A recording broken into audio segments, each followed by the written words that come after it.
Voltei direto pro Rio.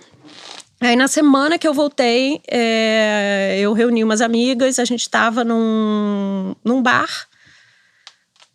E aí a minha ex-chefe, lá da música, me avisa, vem cá, você já voltou?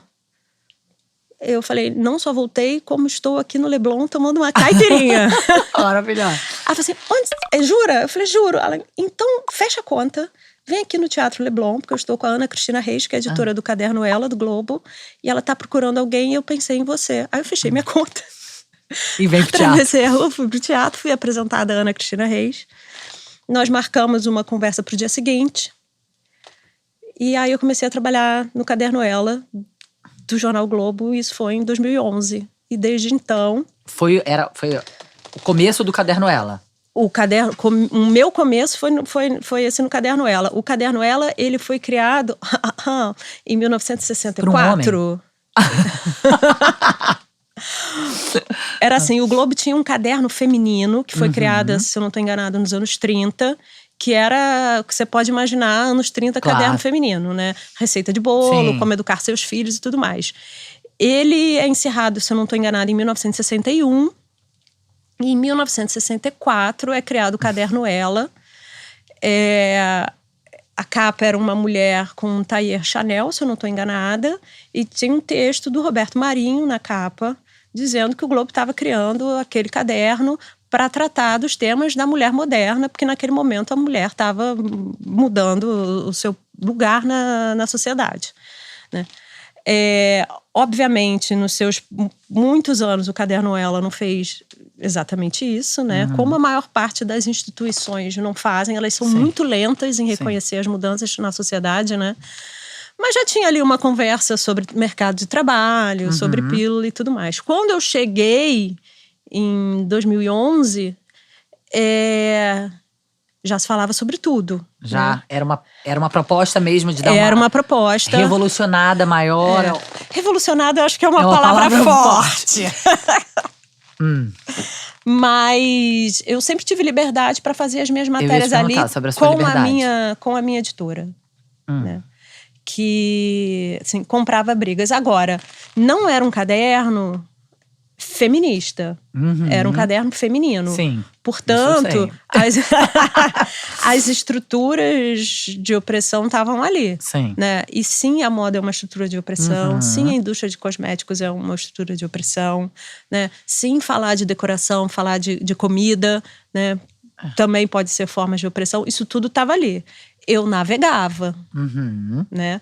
Fiz algumas matérias das quais eu depois olhei. Você entrou em 2010. Eu entrei em 2010. Depois eu olhei e falei, não, né? Fiz outras que eu me orgulho muito de ter feito.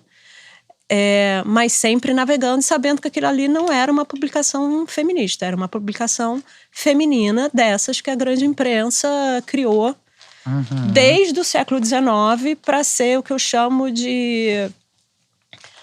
o limite da liberdade feminina dentro da imprensa, né? A gente tá ali, né? Bem cercadinha. Bem cercadinha, é um perímetro.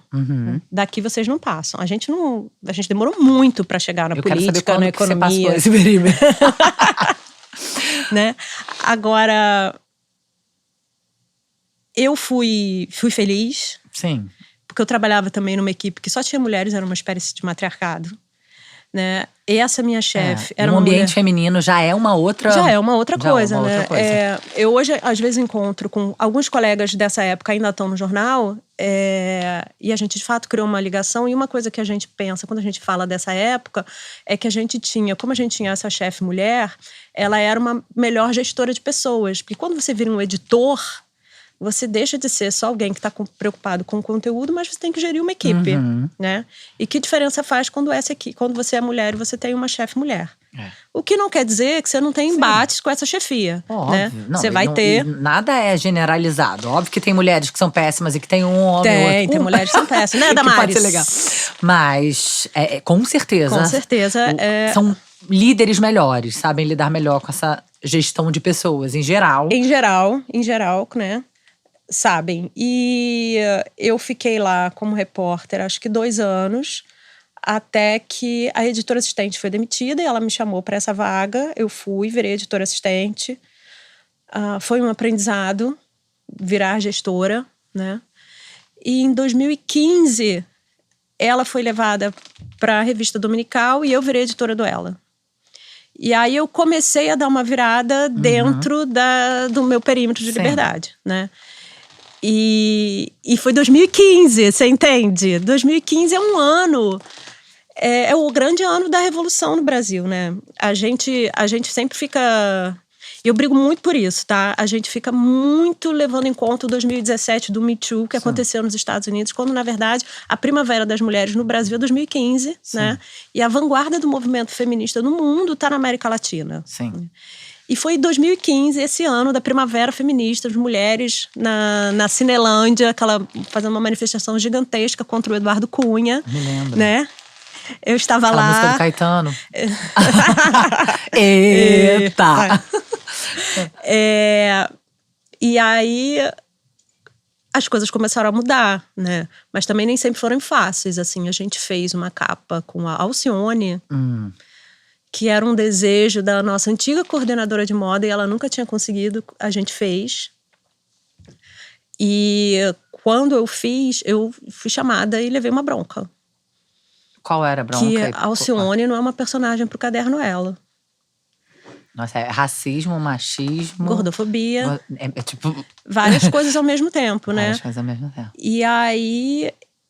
Esse foi um momento, foi lindo, assim. A gente tinha, nessa época, uma reunião em que os editores davam positivos e negativos para a edição do dia anterior. E aí, tive uma editora, que era editora de economia na época, a Flávia Barbosa, que... Quando o chefe responsável por essa reunião falou um negativo para o Caderno ela falou assim, não, a gente vai dar um positivo para o Caderno Ela. Marrom no Caderno Ela, positivo. Aí falou assim, não. E ela disse, esta reunião não vai continuar enquanto não tiver um positivo para o Caderno Ela. Não vai continuar. Ai, e não continuou. Ela não deixou a reunião continuar. Foi um positivo, né? E aí eu desci, assim, depois fui lá, agradeci a repórter que fez a entrevista, que é uma entrevista belíssima, era uma foto lindíssima.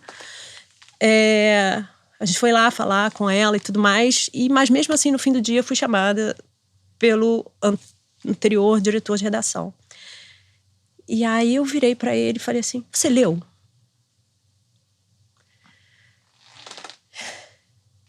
Aí ele ficou assim, me olhando, eu falei, olha só, essa matéria tá dizendo aqui o seguinte... A Naomi Campbell acabou de ser fotografada pela Vogue e pediu para a Alcione estar nas fotos. O Jean Paul Gaultier veio ao Brasil e pediu para conhecer a Alcione. A Kate Moss veio ser fotografada e pediu para conhecer a Alcione. O Axl Rose veio ao Brasil e pediu para conhecer a Alcione. Se esta pauta não é para um caderno de moda, eu não sei mais o que é. E aí ele me pediu desculpa. Foi uma avaliação errada. Um raro momento na minha vida em que um homem me pediu desculpa. Pois é, tô até chocada. Inclusive. E ele me pediu desculpa. Falou assim, desculpa, realmente foi uma avaliação errada. Você tem toda a razão. E aí eu saí.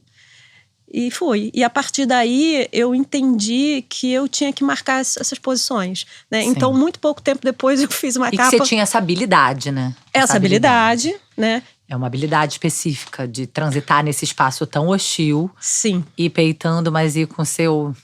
Que é isso que a gente tá falando transformando mesmo a cultura. Saber quando confrontar e saber quando desviar, né? Então eu sempre fui fazendo essas duas coisas, que eu acho que é a maneira que eu consegui navegar ali.